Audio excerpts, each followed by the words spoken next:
Tangier, the northern city of Morocco, a place full of history, culture, and charm, where Europe meets Africa and the Atlantic meets the Mediterranean. It's also the first city that I visited in my 1-month solo backpacking trip around Morocco. And here are some highlights of my first day in Tangier. In Morocco, a medina simply refers to a city's old town or historical center, and the hostel that I'm staying in is located right in the heart of the medina. The room is not fancy, or I can say it's quite poor equipped, but it doesn't matter when you have a bed to lay down after an exhausting walking day, a free breakfast with warm breads and tea, Thank you. and the best view from the rooftop ever.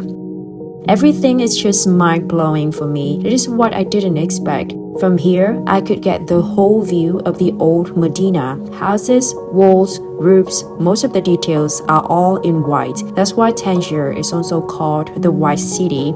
It's so funny, when I first saw the hostel room, I tried to convince myself, alright, you got what you pay for, it's gonna be okay. But now when I see this beautiful view from the rooftop terrace, I have to change my mind that I think I got more than what I paid for.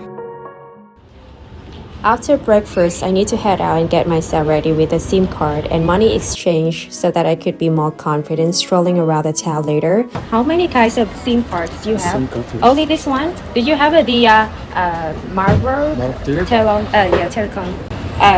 Can I ask how many data for this one? Most of the tech or currency exchange shops are near Rabat Gate, so if you need a SIM card or some cash to spend, then here's the place for your necessities. Tangier isn't your typical tourist spot, but walking through small alleys inside Medina could give you a teaser of how life's going on in here.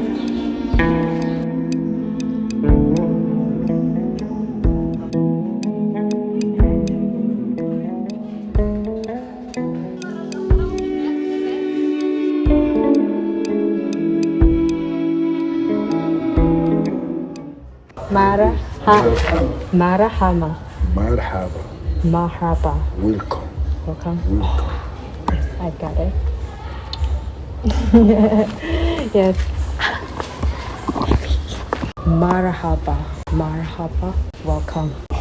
Thank you. Medinas were originally designed to protect the city from invaders, with high walls and only few entrances, which is why they often feel like a maze. Walking here, the most common thing that I receive from people saying is, "Are you lost?" Even normally I'm quite good at maps, but once you are inside here, there's a big chance that you might have no idea of where to go among tons of the narrow, winding alleys. So better get yourself both online and offline map, but still try to memorize the path as best as you can. I didn't visit the Grand Mosque on purpose, it just happened so randomly on my way of free walking discovering the town. The walls of the main building are covered in white stucco, although some surfaces around the doors and part of the minaret have a green and orange ceramic tiles in geometric shapes. It would be an interesting experience if I can get inside the mosque and learn about the structure, but unfortunately, it's not allowed for non-Muslim people like almost other mosques in Morocco, except for the Hassan II in Casablanca. Although I can't enter the mosque, it's still worth visiting to admire the beautiful details of the mosque's exterior design. There is one place that I'm really curious to visit in Tangier. It's Cafe Hafa. It's not just a normal cafe you come, sit and drink. There's much more than that. But before going there for the sunset, I'm gonna pass by the Kasbah on the way. In local term, Kasbah means a fortress. It's often strategically located on hilltop or along the trade route, providing a defensive advantage. Kasbah is typically fortified structure made of sun-dried mud bricks to provide insulation against the heat of the desert. From the Kasbah of Tangier, you could have a scenic view of Tangier Harbor with the Strait of Gibraltar as the backdrop, and the southern coast of Spain is just 14 kilometers in the distance. After a long walk from the Kasbah, I finally reached Cafe Hafa. 5 p.m. is already so crowded. The cafe is iconic for 3 reasons. First, it has been around since 1921, so the cafe has been serving tea for more than 100 years, making it one of the oldest cafes in Tangier. Second, the cafe is sitting high on a cliff with the most amazing view of the water. It's a rare cafe in the world where you could sit in one continent and see another continent at the same time. Sitting in Africa, you still could overlook Europe across the sea. In a clear day, Spain is really visible to see. Third, it has been a favorite spot for so many creative souls over the years, from the Beatles, the Rolling Stones to Bob Dylan, making people even more curious to make a visit to here.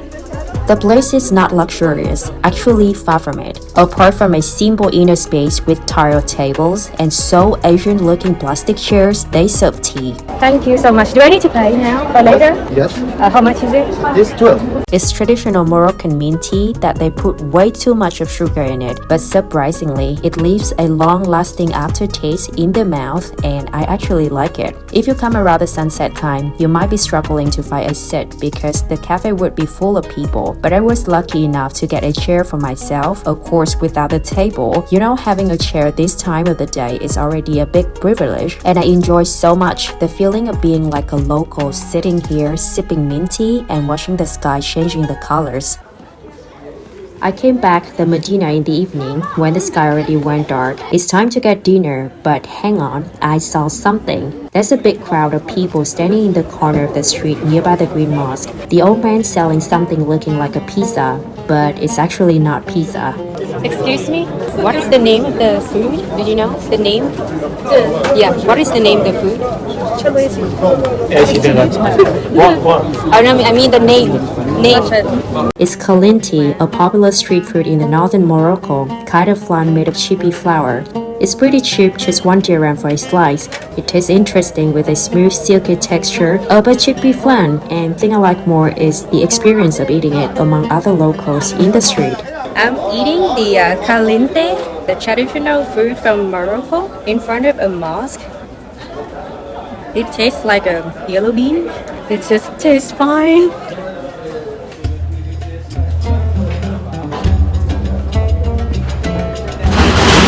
Still in the search for the restaurant, I found myself completely lost inside a labyrinthine network of narrow lanes in a souk, where various merchants and vendors selling a diverse range of goods, such as vegetables, fruits, spices, handicrafts, textiles, and more. Honestly, I really want to spend more time in the souk, but my stomach can't agree with me no more. I gotta find somewhere to eat dinner quick. Getting out the busy souk, really soon catching my eyes, is a pretty cute restaurant Le Bistro, staying right in the center of Medina, close to the busy Grand Cafe Central.